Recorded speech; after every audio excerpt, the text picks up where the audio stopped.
Bienvenido a Saboreando la Palabra, el comentario a las lecturas de la Misa Dominical. Te habla el Padre Ángel Siapi, de la parroquia Cristo Redentor en el Paraíso, San Juan, Puerto Rico. Recuerda que en la descripción están las citas bíblicas de las lecturas, el enlace al guión de la Lección Divina, el enlace a los apuntes del comentario y la dirección de la página web de la parroquia Cristo Redentor. En el nombre del Padre, del Hijo y del Espíritu Santo. Amén. Oh Dios, que por el misterio de esta fiesta santificas a toda tu Iglesia en medio de los pueblos y de las naciones. Derrama los dones de tu Espíritu sobre todos los confines de la tierra y realiza ahora también en el corazón de tus fieles aquellas maravillas que te dignaste hacer en los comienzos de la predicación evangélica.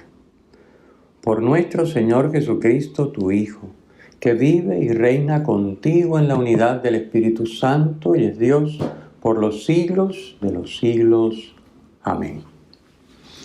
Bien, llegamos a la gran fiesta de Pentecostés, el cierre del tiempo pascual, pero a la misma vez es la apertura porque estamos en el tiempo pascual. Es decir, el tiempo ordinario no es tiempo pascual, obviamente, no estamos enfocados en la resurrección y las implicaciones, como hemos venido comentando en estos domingos, pero definitivamente es un tiempo donde nos vamos a seguir nutriendo de la resurrección, de la Pascua de Cristo, porque ese es el misterio central de nuestra fe. A través de su Pascua recordamos que Dios en su Hijo Jesucristo nos abre las puertas a la comunión con la Trinidad, que de hecho es la fiesta que vamos a celebrar el próximo domingo, la Santísima Trinidad. Y luego esa comunión se va a verificar ¿cómo?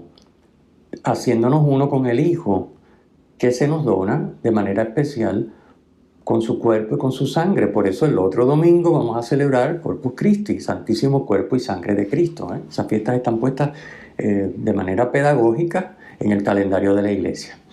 Bien, pues hoy estamos entonces en Pentecostés.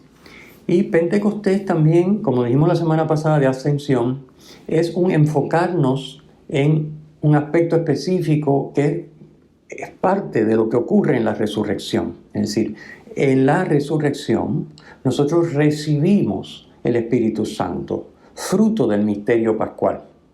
¿Ok?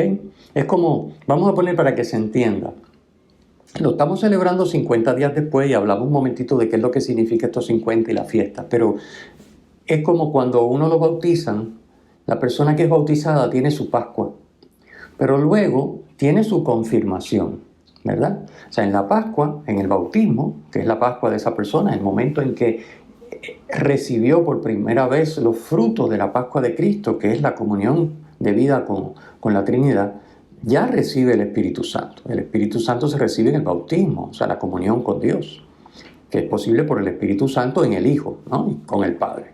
Bueno, pero luego viene como una confirmación, una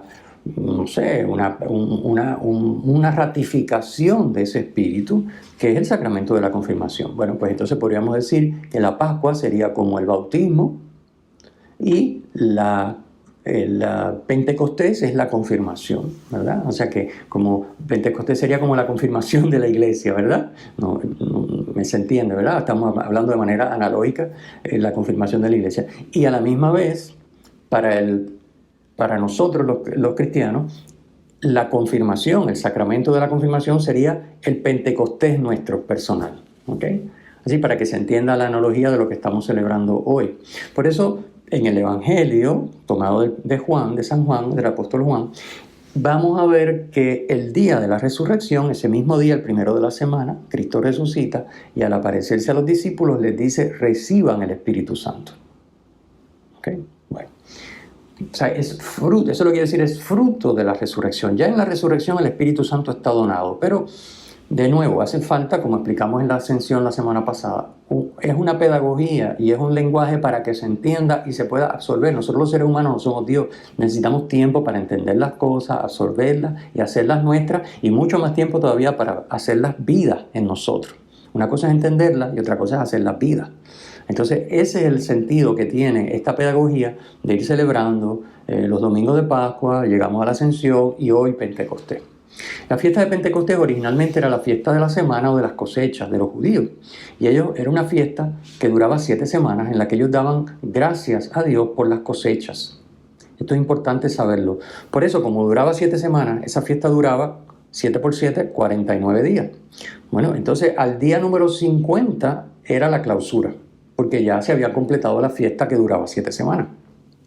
Entonces, imagínense ustedes, nosotros celebrando una fiesta que dura 7 semanas, pues eso es lo que hace la iglesia con la Pascua. La celebra durante 7 semanas, igual que los judíos celebraban para darle gracias a Dios por las cosechas. Nosotros celebramos para darle gracias a Dios y para hacer nuestro, para apropiarnos cada vez más plenamente, año tras año, de la Pascua, del regalo que nos hace Dios de sí mismo a través de su Hijo Jesucristo en el Espíritu Santo. Bien, pues así que por eso la fiesta se celebra 50 días después de la Pascua, y eso es lo que quiere decir precisamente la palabra Pentecostés, como todos sabemos. Pentecostés significa el día 50. Así que en Pentecostés tenemos, en palabras de San Juan Pablo II, la manifestación definitiva de lo que se había realizado en el cenáculo el domingo de Pascua. Se lo pongo ahí en el documento que va con este comentario. Eso está tomada la cita de su encíclica sobre el Espíritu Santo, titulada Dominum et Vivificantem, que significa Señor y dador de vida. Son palabras del credo, ¿verdad? Pero está en latín, como todos los documentos magisteriales, el nombre oficial es en latín. Bien, ya les expliqué que era la fiesta de las 7 semanas y le dábamos las primicias, los judíos daban las primicias. Luego, fíjense qué interesante, esa misma fiesta coge un matiz donde se convierte en la fiesta de la alianza que Dios sella con su pueblo en el Sinaí.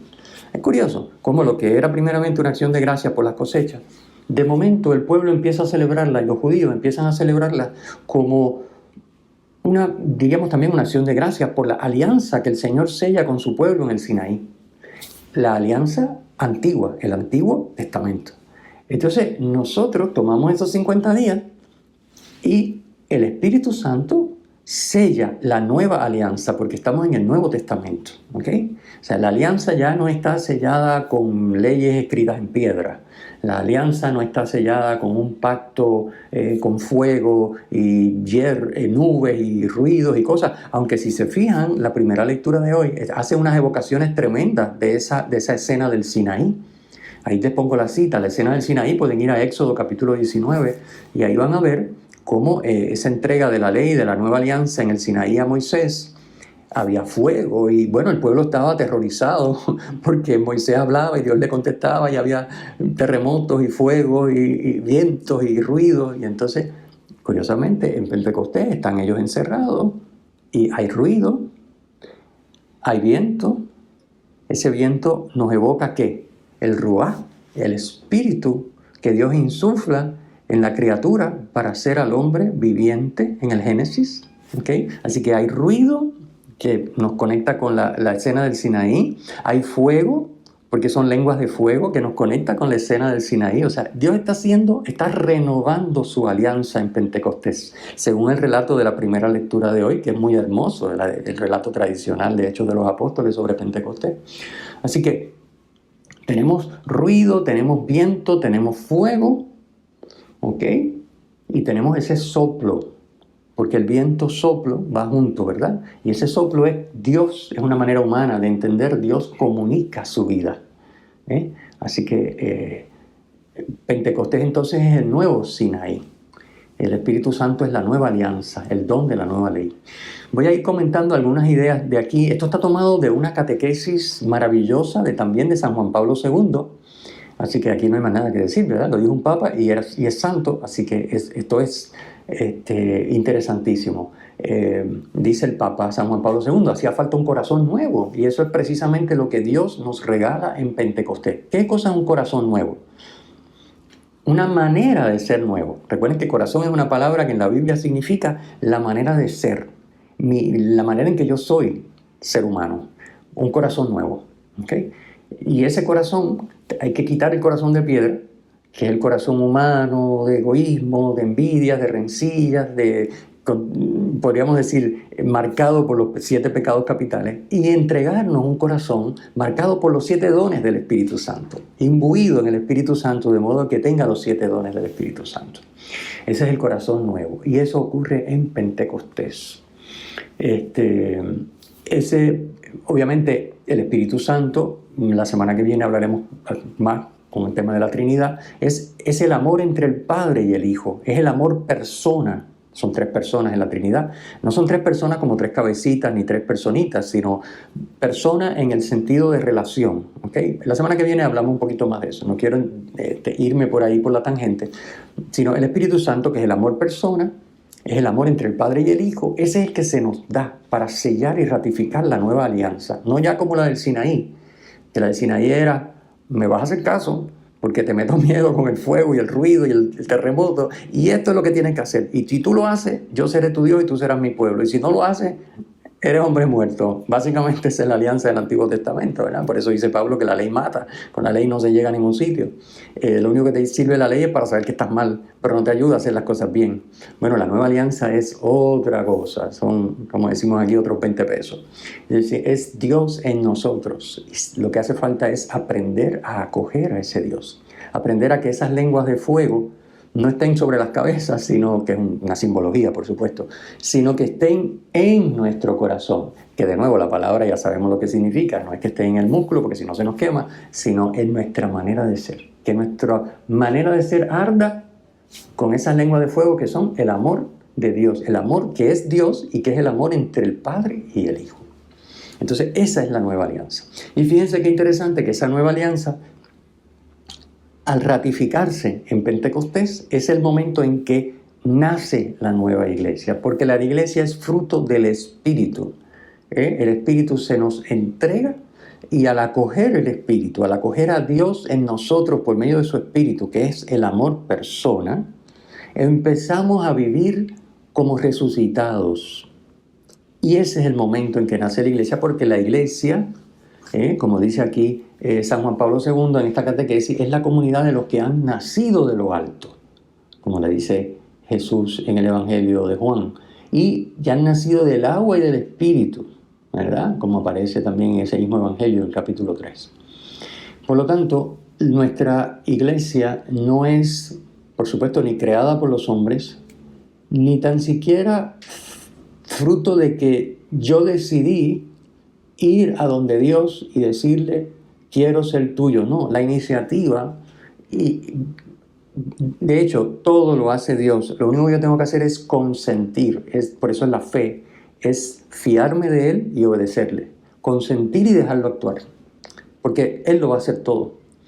Y claro, sabemos por experiencia que esto suena muy fácil, pero no lo es. No lo es. Dejar que Dios obre no es nada fácil, porque los caminos de Dios son misteriosos, ¿verdad? Y la mente humana no puede, y hay veces que las cosas nos chocan y dicen, no, pero ¿cómo es posible? Bueno, y tenemos la muerte, la pasión y muerte de Cristo. ¿Cómo es posible que Dios, que es de amor, haya permitido semejante cosa con su Hijo, si era su Hijo? Bueno, pues pero los caminos de Dios son misteriosos, y entonces dejar a Dios obrar y acogerlo en nuestra vida, en nuestro corazón, no es poca cosa. De hecho, es un tremendo proyecto que dura toda la vida. Por eso Pentecostés es una gran fiesta, pero es para vivirla no hoy y olvidarnos de la fiesta y nos vemos el año que viene, sino para día a día ir acogiendo ese Espíritu sobre nosotros y dejando que ese amor persona se haga presente en nosotros, con el Padre y con el Hijo, vivir nosotros en la comunión, nosotros en Dios y Dios en nosotros. Esa es la nueva alianza, y por lo tanto dejar a Dios amar a través mío, como dijo Jesús en la última cena, que como yo los amé, así se amen ustedes. Ese es el nuevo mandamiento. ¿Y cómo nos amó Cristo? Con el amor de Dios, porque Él es la segunda persona de la Trinidad. Pues con ese mismo amor, Dios en nosotros, nos amamos unos a otros. Esa es la meta. Ahí queremos llegar. Eso no es poca cosa. De hecho, eso es algo que la criatura por sí misma no se puede dar, y que si nos hubieran dejado a nosotros y Dios no nos hubiera tomado la iniciativa y nos hubiera hecho esta oferta, y de hecho hubiera realizado la redención de esta manera, a nosotros ni se nos hubiera ocurrido. Ni se nos hubiera ocurrido. Una cosa que está totalmente fuera de este mundo y de lo que al ser humano se le puede ocurrir. Bien, entonces nace la iglesia fruto de Pentecostés. fruto de ese amor. ¿Por qué? Porque la iglesia es la comunión, es la comunidad de aquellos que viven en comunión con Dios y entre sí. Esa es la iglesia, teológicamente. Entonces, ¿cuándo comienza la comunión con Dios y entre sí? Oficialmente, obviamente el día de Pascua, ya están los frutos, en fin. Pero Pentecostés, como hemos venido explicando. Bueno, iniciativa gratuita de Dios. Otro detalle interesante que señala el Papa San Juan Pablo II es que la iglesia nace en Pentecostés y nace universal. Fíjense qué hermosa la lectura. Si nos fijamos, uno cuando la lee, ¿verdad?, sin saber estas cosas, dice, bueno, pero ¿y por qué tiene que entrar Lucas en tanta explicación y de relatar los nombres de todos esos sitios raros que nos cuesta hasta incluso trabajo pronunciar para leer esa primera lectura? Todos esos partos, medos, elamitas, Mesopotamia, Judea, Capadocia. Bueno, ¿qué es esto? Bueno, porque es una explicación para que se entienda que ese día, que es el día que nace la iglesia nace universal. Es decir, es una iglesia, como dice el mismo texto de San Lucas, allí había gente de todas las naciones de la tierra. Que eso es lo que significa católica, ¿verdad? Católica significa universal. O sea que la iglesia nace católica, en el sentido de lo que significa la palabra católico, que es universal. Y obviamente nace católica porque esta es la iglesia católica, no hay otra iglesia católica, es la iglesia que Cristo con su Pascua nos alcanza, ¿verdad? Nos regala, fruto de su misterio pascual, por medio de la donación del Espíritu Santo que nos pone en comunión con Dios y entre nosotros. Y esa es la iglesia. Y la manera de estar en comunión con Dios y entre nosotros es vivir en el amor, que es el que se nos ha dado con el Espíritu Santo, que es el amor persona. Así que el Espíritu Santo es la nueva alianza. Esa tercera persona de la Santísima Trinidad hace presente al Padre y al Hijo. Por eso son un solo Dios. Si no, serían tres dioses. Es un solo Dios. Donde está uno está el otro porque están en comunión. De hecho, el amor persona es el amor, como ya dije, entre el Padre y el Hijo. Entonces, dice aquí ya para terminar esta cita que les pongo tan hermosa. Si quieren pueden ir a buscar esa audiencia, está en internet. El 17 de junio de 1998, mira qué hermoso, San Juan Pablo II. Dice que gracias al Espíritu Santo, nuestro encuentro con el Señor se lleva a cabo en el entramado ordinario de la existencia filial, en el cara a cara de la amistad, experimentando a Dios como Padre, hermano, amigo y esposo. Fíjense que estas imágenes es muy interesante y de hecho les invito y puede servirnos a todos para nuestra oración.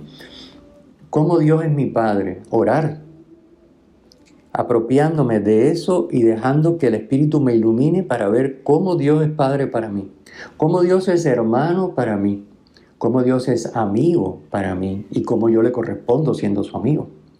Y cómo Dios es esposo para mí y cómo yo le correspondo siendo también su esposo, o sea, desposándome con él, su esposa, dependiendo si somos hombre o mujer. Fíjense que el misterio de comunión con Dios es un misterio esponsal. Así lo describe el libro del Apocalipsis, las bodas del Cordero. El libro del Apocalipsis, que tiene esa simbología, habla de las bodas del Cordero. ¿Por qué? Porque la alianza, la nueva alianza, es un desposorio. Es entregarnos con todo lo que somos y tenemos a Dios, para que Dios se nos entregue con todo lo que es y tiene a nosotros. Y en esa mutua entrega nos hacemos uno.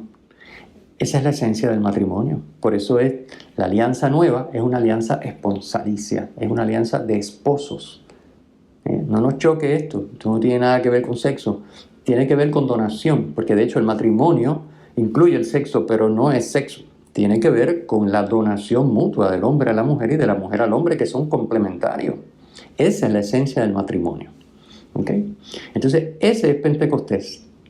Pentecostés es el esposo que le dice a la esposa, que es la iglesia, que somos tú y yo, aquí estoy, me dono por entero a ti, dándote la tercera persona, con ella me doy yo completo, Padre, Hijo y Espíritu Santo, para que tú me dejes vivir en ti, y dejándome vivir y actuar en ti, es la manera en que tú te me donas a mí, es la manera en que tú me correspondes como esposo.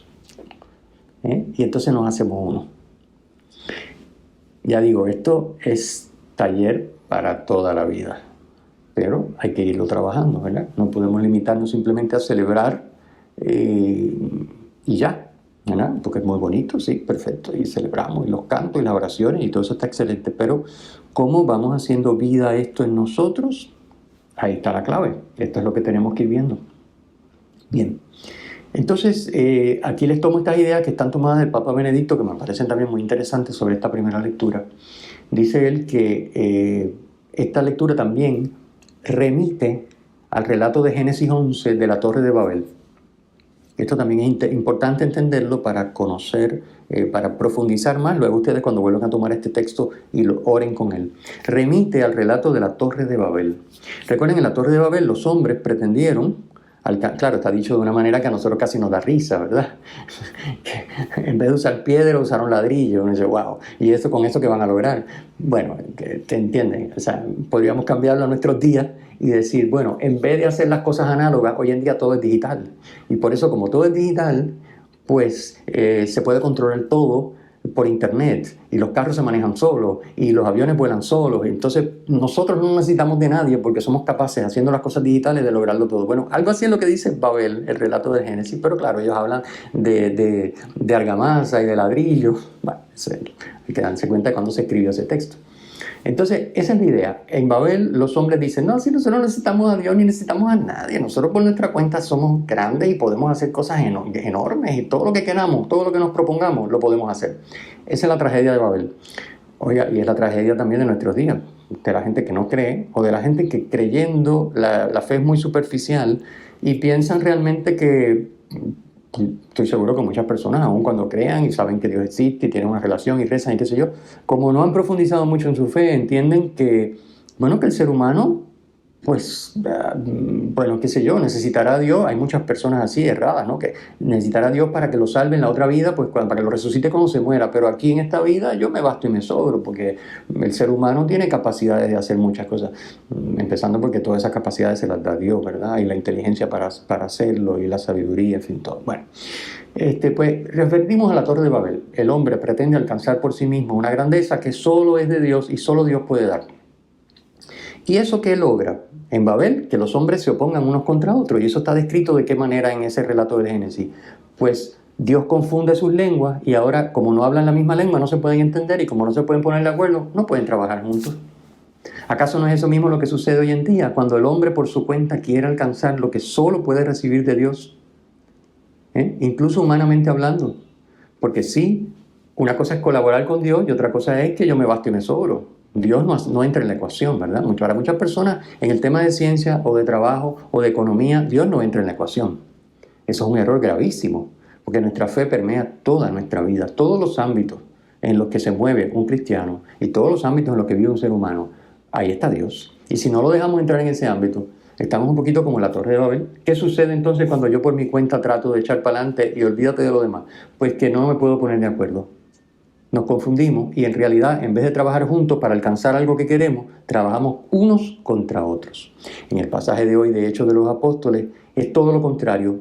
Al acoger el Espíritu Santo, don de Dios, no es conquista humana, es don de Dios. Esta es la contraposición. Conquista humana tiene resultado trabajar unos contra otros. Cuando yo me lo propongo por mí mismo, sin Dios. Una conquista sin Dios lo que hace es que me opone a los demás seres humanos. Cuando es don de Dios que yo recibo, y por supuesto yo colaboro y trabajo con Él y con lo que Él me pide y con las luces que Él me da, etcétera, etcétera, etcétera, y con los talentos y las capacidades que Él me da, me une a los demás para trabajar juntos. Y esto está simbolizado en las lenguas que no se entienden en Babel, las lenguas que ahora, hablando los apóstoles, siendo de allí de Galilea, pues resulta que los de todas las naciones que estaban presentes en ese momento en Jerusalén, pues ahora entienden perfectamente en su propia lengua lo que ellos están diciendo. Entonces, ahí está. Así que Dios es el que nos une. Cuando trabajamos sin Dios, lo que hacemos es separarnos, por más buenas intenciones que tengamos. Esto es un parte de la enseñanza importantísima del relato de hoy. Fíjense que tiene muchos temas y subtemas. Está todo el tema de las lenguas, como las lenguas habladas, las lenguas de fuego. hay muchas cosas. De hecho, les remito, vayan a leer la lección y estudiar la lección, el documento de la lección que está citado siempre junto a la referencia, el enlace, está siempre en la parte de abajo del podcast o del video. Vayan y mírenlo, porque está muy, muy trabajada, muy, muy elaborada el comentario de esa primera lectura en la lección de hoy, Pentecostés. Bien, en la segunda lectura, San Pablo nos previene del antagonismo que hay entre lo humano y lo espiritual, lo que es del hombre, que es la carne, y lo que es del espíritu, que es de Dios, porque desean cosas opuestas. Y entonces San Pablo dice, ojo con dejarnos conducir por la carne. ¿Acaso no es eso lo que nos dice el mundo? Date gustos, compra lo que tú quieras, lo que te hace feliz, come lo que te parezca, cuando tú quieras, haz lo que tú quieras, si no quieres no lo hagas, si no sientes nada pues no hagas nada, si sientes hazlo aunque no corresponda, no importa, tú complácete. Bueno, esa es la carne, ese es el humano entregado a su fuerza. El espíritu, dice San Pablo, que es el que nos tiene que conducir. Y por lo tanto es todo proyecto de una vida, dejarnos transformar con Dios para ser como Él, dejarnos conducir por el Espíritu para ser como Dios es y obrar como Dios es. Esto solo es posible con el Espíritu, pero solo es posible dejándonos guiar por el Espíritu. Porque con el Espíritu solamente, si yo no me dejo guiar por el Espíritu y sigo dejándome guiar por la carne, pues por más Pentecostés que yo celebre y por más bautismo y confirmación que haya recibido, no pasa nada, porque yo soy libre. Recuerden esto es bien importante. Entonces un detalle interesante también del Papa Benedicto, que es todo un erudito, me encanta eso, estas cosas, dice, notemos cómo el apóstol San Pablo utiliza el plural para describir las obras de la carne que provocan la dispersión del ser humano. ¿Cómo va a ver? Las obras de la carne son las que nos ponen unos contra otros y nos dispersan. Dice, mientras que usa el singular para definir la acción del Espíritu. Es decir, él habla de las obras de la carne y enumera varias, pero también enumera varios frutos del Espíritu Santo, pero dice fruto en singular. Vayan a la lectura y fíjense en este detalle, qué interesante. Así que de la misma manera que en Babel las obras de la carne nos ponen unos contra otros, en Pentecostés, si nos dejamos conducir por el Espíritu, es un fruto, porque es un espíritu que tiene muchas manifestaciones, pero es un fruto de santidad, que se manifiesta de muchas maneras. Bien, así que les pongo ahí, este es un buen momento para examinar nuestra vida a la luz de ambas listas. Estas listas están puestas para dar idea de lo que quiere expresar San Pablo, pero también vale la pena mirarlas y decir, bueno, ¿y yo cómo estoy? ¿Cómo están? A ver, ¿algunas de estas obras de la carne tienen algún arraigo en mi vida? ¿Qué voy a hacer? Estos frutos, ¿los estoy viendo yo en mi vida? ¿Cómo puedo potenciarlos para que sean más visibles y realmente arraiguen más en mí y yo pueda realmente ser un miembro más vivo, más pleno de la comunidad que es la iglesia, formada por ese Pentecostés, por esa entrega del Espíritu Santo? Bueno, el Evangelio, ya brevemente para terminar. El Evangelio, pues ya vemos que el Espíritu procede del Padre y del Hijo, por eso Jesús insiste en que les conviene que yo me vaya, les dice en la última cena a los discípulos, porque si no me voy no les envío el Espíritu. ¿Por qué? Porque el Espíritu procede del Padre y del Hijo. Lo vamos a recitar dentro de un momento en el credo de la misa. Creo en el Espíritu Santo, Señor y dador de vida, Dominum et vivificantem, como dice la encíclica de San Juan Pablo II, que procede del Padre y del Hijo. Lo recitaremos. Bien, ese Espíritu Santo es el Espíritu de la verdad. Es el Espíritu de Jesucristo. Jesucristo dijo, yo soy la verdad. Entonces, el Espíritu es el Espíritu de Jesucristo y va a dar testimonio de la verdad. Va a dar testimonio a favor de Jesucristo y va a llevar a la iglesia, a los discípulos, a la verdad plena, dice el Evangelio de hoy. Es decir, va a hacer que nosotros podamos vivir la comunión plena con el Hijo. Que el Hijo viviendo en nosotros pueda actuar como Hijo de manera plena, no de manera recortada y limitada. Y bueno, en esto sí, y en esto yo sigo siendo según la carne. Según la carne, que no es que sea malo en el sentido peyorativo, sino carne en el sentido humano. Este es mi criterio humano, estos son mis luces humanas, estos son mis proyectos humanos enfocados a la manera humana. Y en esto Dios no tiene que entrar porque yo no estoy haciendo nada malo. Eso es un error grave. Acuérdense, eso es un error grave. Si vivimos de esa manera, pues el Espíritu no nos puede guiar a la verdad plena. Finalmente dice en el Evangelio de Jesucristo que el Espíritu lo glorificará. ¿ok? Recuerden que glorificar significa mostrar el obrar divino. Así que el Espíritu mostrará que Jesucristo es Dios y que Él es Dios, que ese Espíritu es Dios, porque obrará como Dios en nosotros, su criatura. Por lo tanto, glorificará a Jesucristo. Y lo hará porque va a recibir de lo de Cristo y nos lo va a comunicar. Pues claro, porque todo lo del Padre es del Hijo y lo del Hijo es del Padre. Y el Espíritu Santo es el amor entre ellos. Entonces, todo viene del Padre y del Hijo y del Espíritu Santo porque es un solo Dios. ¿Okay? Y nos va a comunicar lo del Hijo, aún siendo el Espíritu Santo, porque lo recibe todo del Hijo. Igual que el Hijo lo recibe todo del Padre, y el Padre lo entrega todo al Hijo y lo vuelve a recibir del Hijo. Repito, la semana que viene entraremos un poquito más en eso en la fiesta de la Santísima Trinidad. Bien, todo lo que tiene el Padre es del Hijo y también todo lo que tiene el Hijo es del Padre. Porque aunque el Hijo es engendrado por el Padre, el Hijo a su vez se vuelca y le devuelve todo al Padre. Por lo tanto, viven una comunión plena y son un solo Dios en tres personas. Y esa es la comunión plena en la que Pentecostés, con el envío del Espíritu Santo, a través de Pentecostés, con el envío del Espíritu Santo, Jesucristo nos quiere introducir como fruto de su misterio pascual, para que seamos uno con el Padre y con el Hijo en el Espíritu Santo. Muy bien, pues terminamos aquí. El Señor esté con ustedes y con tu espíritu. Que la bendición de Dios Todopoderoso, Padre, Hijo y Espíritu Santo, descienda sobre ustedes y les acompañe siempre. Amén. Si te ha gustado, usa el enlace para compartirlo con tus amigos.